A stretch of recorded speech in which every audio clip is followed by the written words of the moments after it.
Salut les copains! Bienvenue dans cette nouvelle vidéo, une vidéo un petit peu spéciale aujourd'hui. Exactement, parce qu'on fait un retour en arrière. Nous allons donc aux États-Unis, dans l'Ouest américain, et on a décidé de vous faire un top 10 de nos parcs préférés.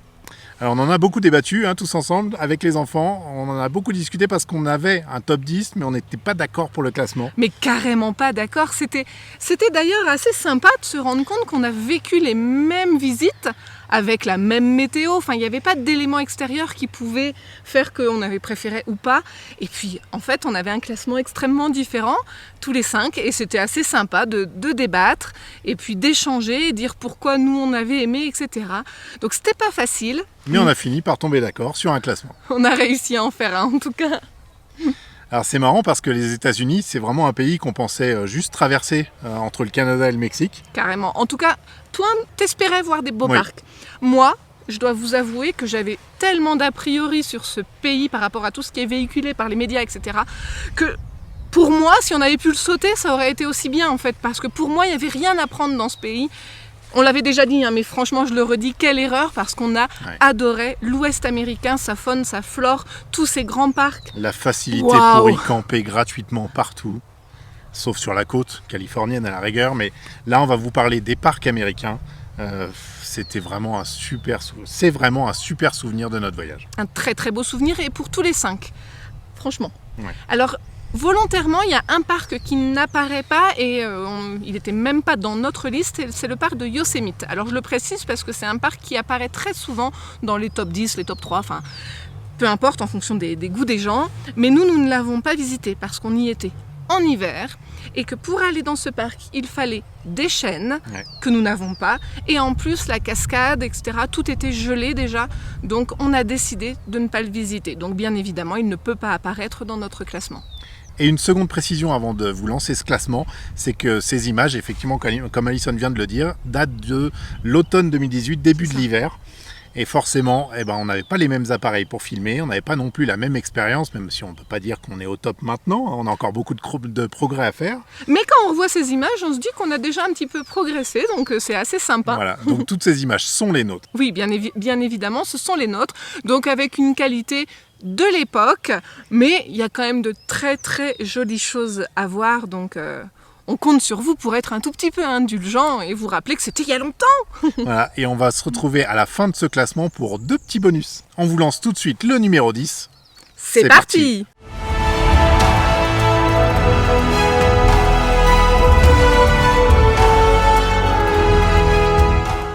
Horseshoe Bend, la courbe du fer à cheval. C'est en fait un méandre du fleuve Colorado qui s'enroule autour d'un énorme piton rocheux. On a une vue spectaculaire sur la rivière à près de 340 mètres de hauteur.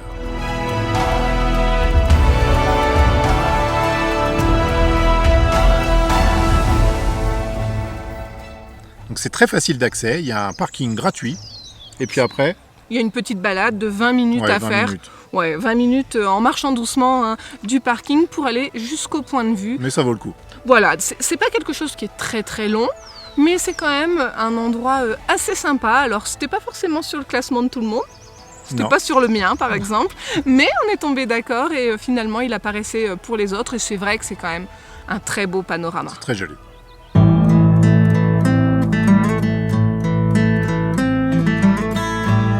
Situé en plein territoire des Indiens Navajo, Monument Valley est un des phénomènes naturels les plus extraordinaires des États-Unis.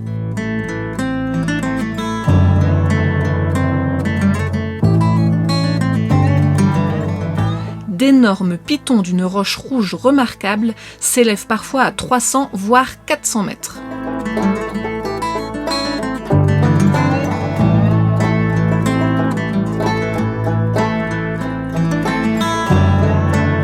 Lieu mythique incontournable, on peut s'imaginer facilement en plein cœur d'un grand western.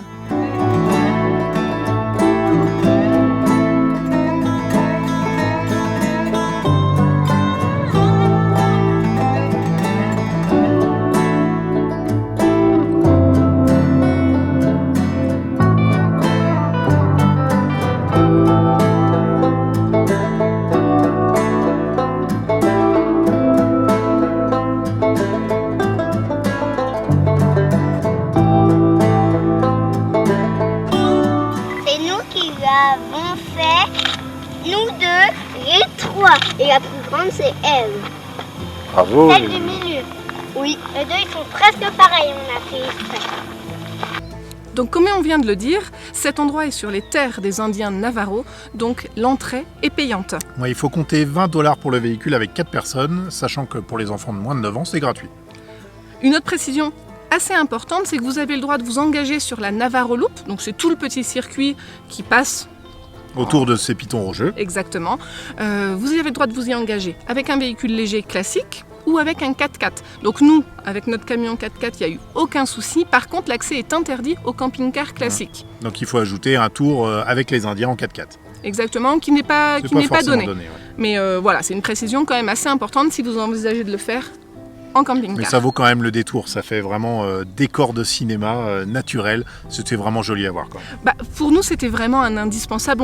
On ne pouvait pas passer dans l'Ouest américain sans aller voir ces décors de western, cette photo des paquets de cigarettes, Des Lucky Luke. des Lucky Luke. Enfin, voilà, pour nous, ça représente quand même l'Ouest américain et on voulait le voir.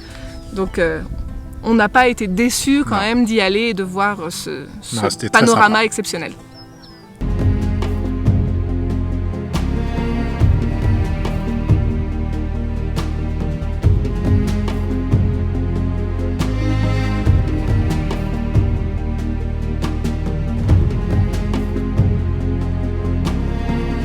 Sequoia National Park. Situé entre 2000 et 2500 mètres d'altitude, ce parc regroupe d'imposants sommets granitiques, des gorges profondes, des lacs, des rivières, des forêts d'arbres millénaires et notamment de séquoias géants, dont le célèbre General Sherman Tree, au tronc de 31 mètres de circonférence, ce qui en fait l'être vivant le plus imposant au monde.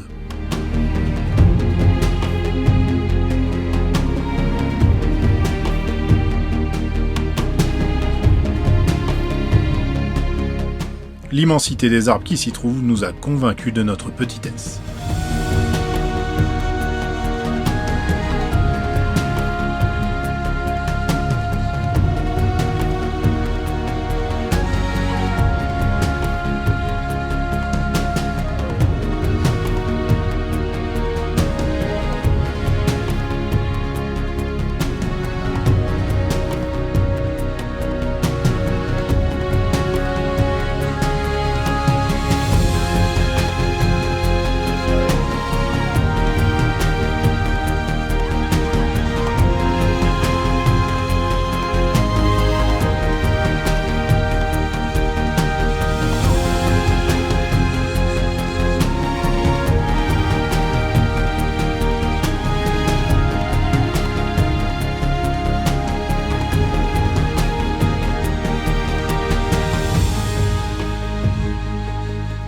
Les séquoias, c'était vraiment impressionnant quand même. On se sentait vraiment tout petit à côté. Carrément. Alors, on n'a pas pu vous filmer justement le Sherman Tree, c'est le plus gros être vivant au monde, parce que quand on y est allé, il faisait trop sombre. Ouais, C'était la fin de la d'après-midi, journée. ouais. Et on ne pouvait pas filmer avec les appareils qu'on avait à l'époque. Donc, nous, on s'en souvient très bien, mais il est énorme. C'est très, très, très impressionnant. Et ouais, c'était une balade très agréable dans ce parc. Ouais, c'est un parc qu'on a fait assez rapidement. En une journée, en oui. une journée, mais on a passé des bons moments. On a fait des belles petites randonnées sympas avec les enfants. C'était cool. Ouais, très sympa. Et donc, c'est un parc qui a été reconnu parc national en 1890. Et d'ailleurs, c'est le premier parc national qu'on vous présente. Et il faut savoir que pour visiter les parcs nationaux américains, vous avez juste un pass annuel à acheter pour le véhicule qui coûte $80. Et avec ça, vous avez accès à tous les parcs nationaux Accès illimité des États-Unis. pendant Donc, un an. ouais, donc finalement, c'est vraiment pas cher et c'est très intéressant, très avantageux.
Antelope Canyon est une crevasse ou une faille rocheuse très étroite formée par l'érosion. La variation des couleurs dues aux rayons du soleil est absolument saisissante, voire magique.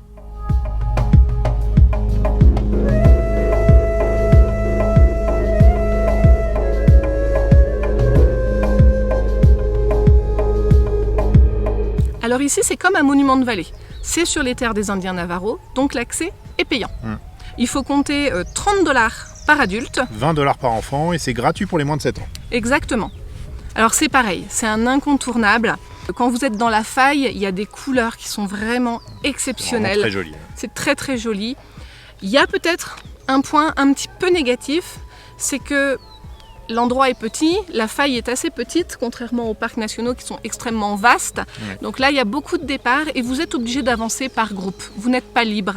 Vous êtes avec un guide Navarro et vous êtes obligé d'avancer à son rythme. Et c'est un truc qu'on n'aime pas trop. Non.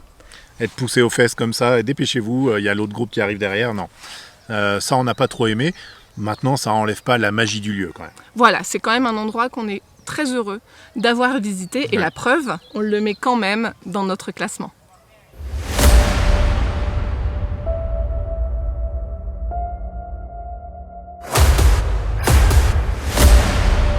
Death Valley, la vallée de la mort. C'est le point le plus bas aux États-Unis. Il s'enfonce à 86 mètres sous le niveau de la mer. D'une superficie de plus de 13 000 km², c'est le plus grand parc national des USA et aussi le point le plus chaud et le plus aride.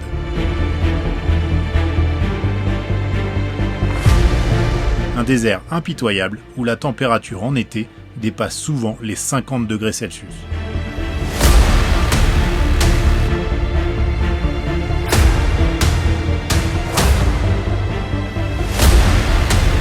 Paysage à la fois grandiose et lunaire, offre le spectacle d'une région brûlée par le soleil, mais d'une incroyable diversité.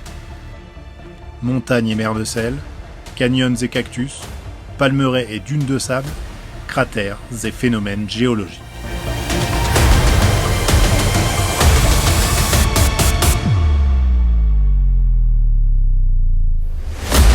Des dizaines de scènes de la saga Star Wars y ont été tournées.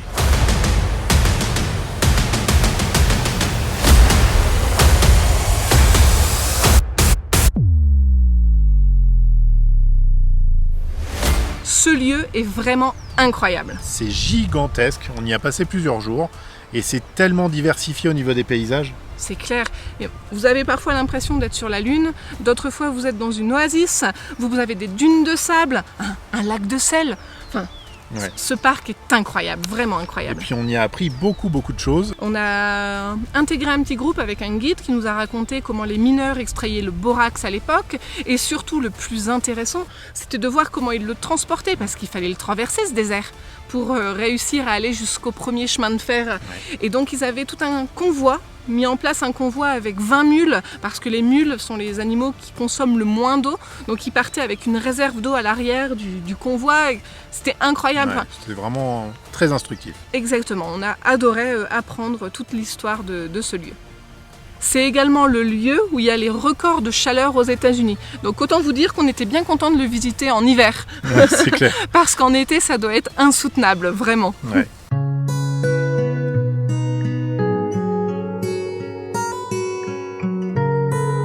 Le Grand Canyon. Endroit mythique des États-Unis, nous avons été saisis par son immensité et sa beauté.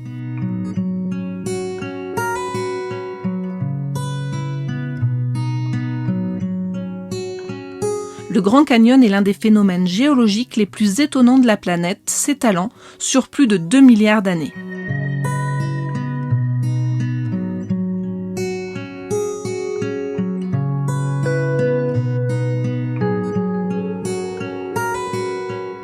Il peut atteindre 1829 mètres de profondeur pour une largeur allant jusqu'à 16 km entre les rives nord et sud.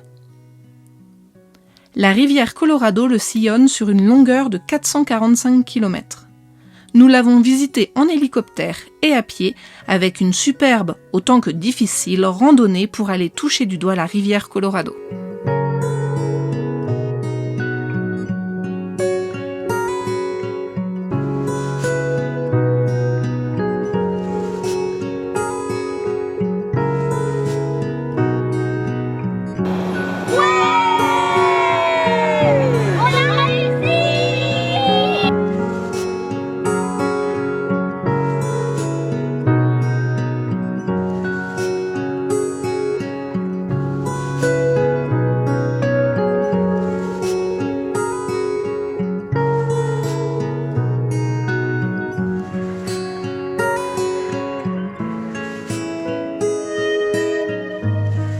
Ici, c'est pareil. On ne peut pas passer dans l'Ouest américain sans aller découvrir le Grand Canyon. Non, impossible. C'est l'image qu'on a aussi de l'Ouest américain. On le voit dans les magazines, dans les films, etc. Donc pour nous, c'était également un incontournable et on s'est fait plaisir en s'offrant un très beau cadeau de Noël. Un survol en hélicoptère du Grand Canyon pendant 45 minutes. C'était magique. C'était grandiose et puis c'était une première en hélico, donc c'était vachement impressionnant. Et puis on a continué de découvrir ce lieu en faisant la Bright Angel Trail. Donc c'est une randonnée de 25 km.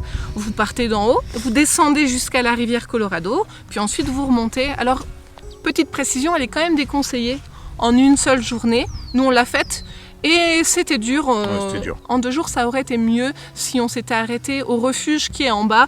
Mais bon, si vous voulez en savoir un petit peu plus sur cette aventure, on vous invite à aller voir le i qui est juste ici.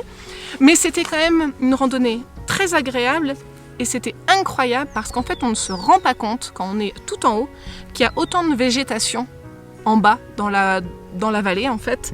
Et c'était incroyable de le découvrir. Donc cette randonnée était exceptionnelle. Et puis c'est un lieu aussi un petit peu spécial pour nous, le Grand Canyon, parce que on vous en a déjà parlé dans une autre vidéo. C'est vrai.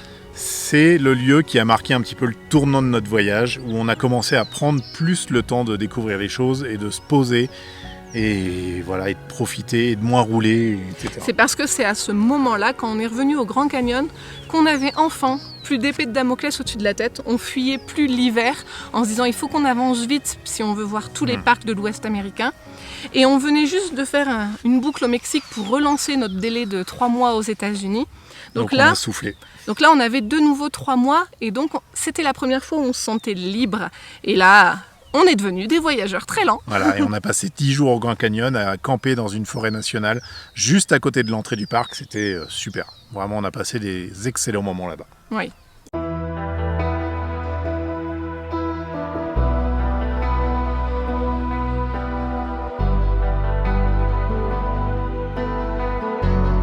Arches National Park. Ce petit parc de 305 km² est néanmoins l'un des plus célèbres et des plus étonnants du pays.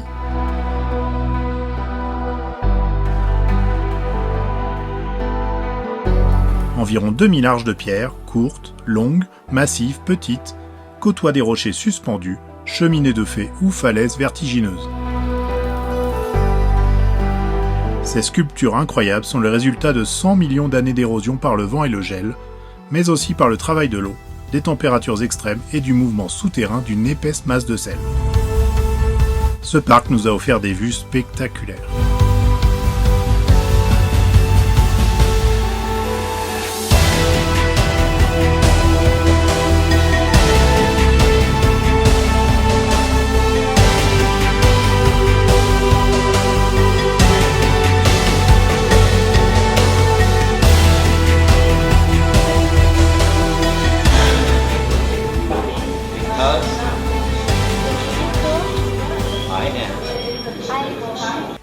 Nous avons adoré ce parc. Ouais, vraiment très très beau.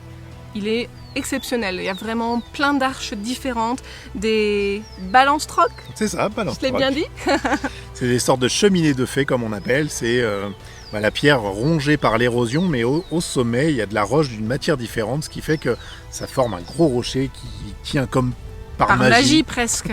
au-dessus d'une petite pointe. Une fois vous les regardez, vous vous dites mais il va tomber. Enfin, alors ils finissent par tomber bien sûr, mais là c'est vraiment très impressionnant. Ce parc était vraiment très très agréable à visiter. Il y a une randonnée aussi assez sympathique pour aller voir une arche assez célèbre. On a adoré ce lieu et en plus il a une petite connotation particulière pour nous. Ouais, c'est là que les enfants sont devenus des junior rangers. Pour la première fois, donc c'est un très très bon souvenir et un parc qu'on a adoré visiter, vraiment. Très beau.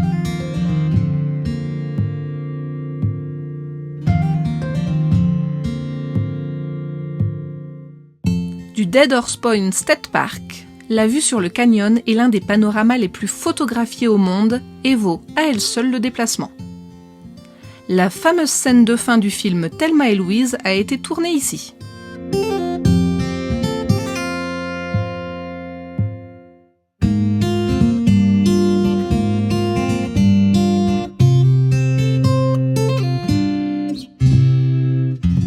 Canyonlands est traversé par 2 immenses gorges où coulent le Colorado et la Green River. Nous y avons emprunté la piste 4x4 nommée Shepherd Trail, une impressionnante route sinueuse qui était utilisée à l'époque par les cow-boys et les mineurs.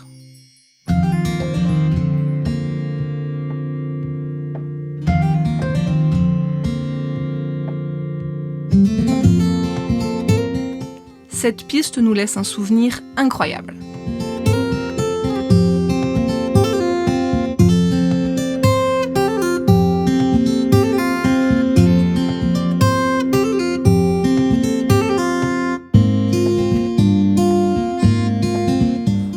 Alors en fait ici on a un petit peu triché parce qu'il y a 2 lieux.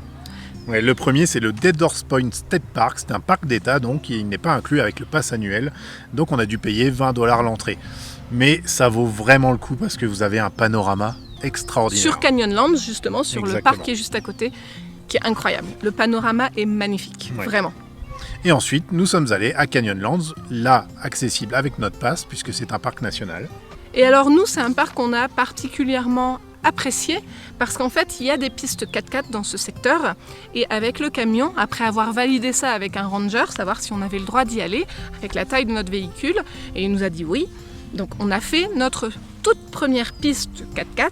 La Shepherd Trail, On vous met le petit i là si ça vous intéresse, c'est assez c'est exceptionnel. une belle aventure. Vraiment, 2 jours de piste, en plein milieu du canyon, il n'y a personne. C'est vraiment là, c'était magique. C'était vraiment très très joli. Le paysage est grandiose. On longeait la rivière Colorado quand on était enfin tout en bas. On a enchaîné des épingles. Donc oui, forcément, pour nous, ce parc a une connotation vraiment particulière et on l'adore parce qu'il nous rappelle tout ça. Et c'était le début de la liberté grâce à Nestaman, notre première piste 4x4. Ouais.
Quand on est arrivé dans ce parc, on a eu un peu peur parce qu'il s'est mis à neiger.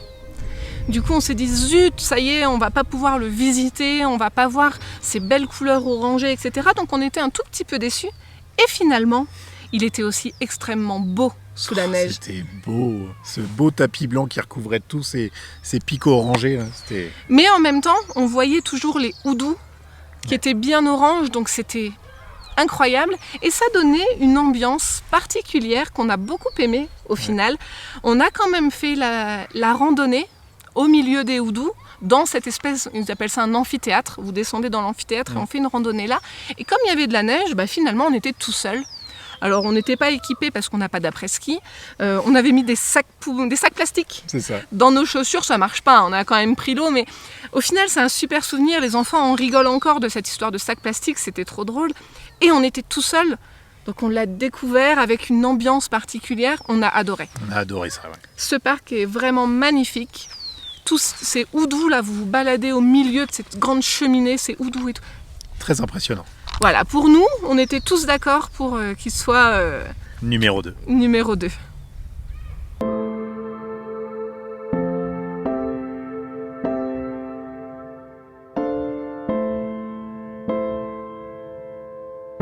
Yellowstone, le plus ancien des parcs nationaux américains et le plus incroyable selon nous.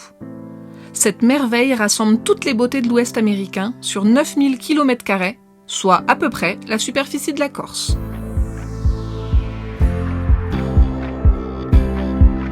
Son nom est tiré du fait que la rivière de Yellowstone est bordée par des parois abruptes de roches jaunes.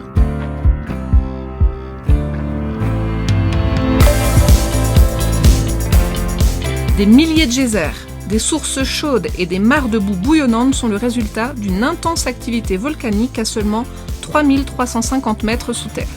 D'ailleurs, de nombreux experts estiment que ce super volcan entrera en éruption dans 1000 à 10 000 ans et causera l'extinction de la Terre.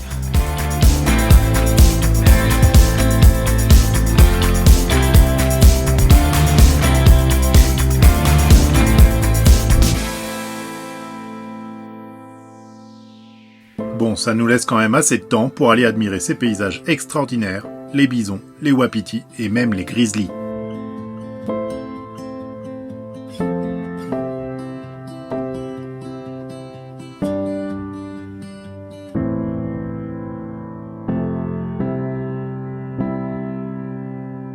Et voilà, ça y est, vous avez découvert notre number one.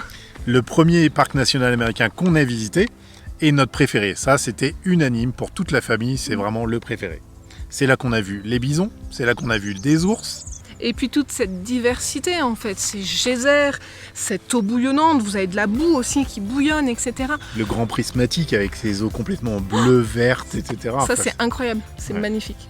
Ce parc est juste dingue en fait. Donc nous c'est vraiment notre coup de cœur.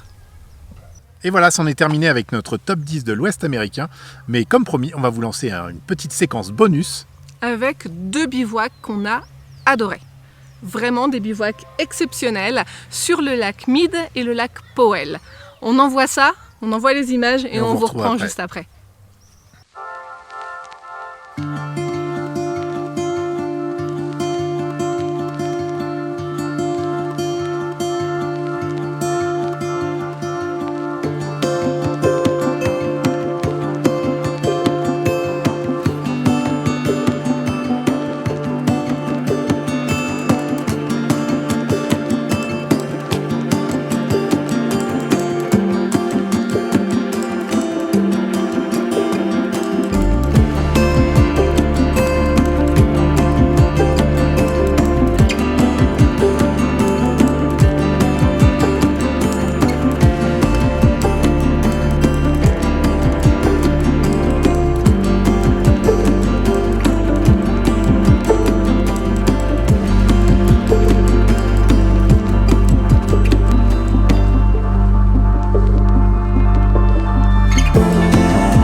Mais que dire? Des bivouacs donc incroyables comme vous venez de le voir. Alors on en a fait beaucoup des bivouacs incroyables, mais souvent c'est en forêt, etc. Donc ils sont très agréables, mais c'est plus classique on va dire. Que là, waouh! On pouvait sortir les kayaks, on a fait le tour du Lone Rock sur le lac Powell. Enfin voilà, c'était vraiment des lieux incroyables avec des couchers de soleil. Oh, les couleurs. Les couleurs, un rose. Waouh! On y a passé à chaque fois plusieurs jours parce que vraiment on n'arrivait pas à quitter ces endroits. Vraiment très très joli. Et donc pour la petite histoire, ces 2 lacs-là sont des lacs artificiels parce qu'à chaque fois il y a un barrage juste après. Bon voilà les copains. On espère que ce top 10 vous aura plu. Si c'est le cas, un petit pouce. Et puis on vous dit à très vite pour une prochaine vidéo les copains. À bientôt, bye bye. Be free with me.